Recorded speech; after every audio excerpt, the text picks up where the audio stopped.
इयत्ता 12वी विषय मराठी. जयपूर फूटचे जनक. स्वाध्याय कृती.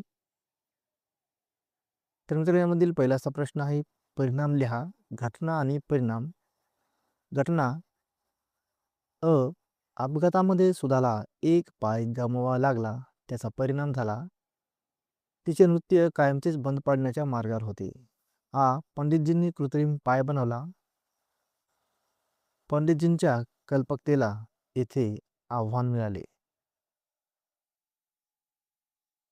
प्रश्न दुसरा, अभिव्यक्ती. कृत्रिम पायाच्या मदतीने दिव्यांगत्वावर मात करता येते, हे सुधारणा स्पष्ट करा. उत्तर, कृत्रिम पायामुळे पाय गमावलेल्या व्यक्तींना पुन्हा चालता येते आणि त्यांचे जीवन पूर्ववत होण्यास मदत होते. अशा साधनामुळे दैनंदिन कामे सुलभ होतात व व्यक्ती स्वावलंबी बनते. याचे उत्तम उदाहरण म्हणजे सुधाचंद्रन होय. अपघातात तिने एक पाय गमावला होता, त्यामुळे तिची नृत्य कारकीर्द संपुष्टात येण्याची शक्यता होती. परंतु जयपूर फूट या कृत्रिम पायाच्या मदतीने तिने पुन्हा नृत्य सुरू केले आणि मोठे यश मिळवले.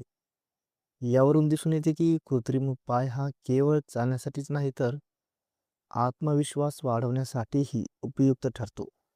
त्यामुळे दिव्यांग व्यक्ती स्वतःच्या मर्यादा ओलांडून यश संपादन करू शकतात.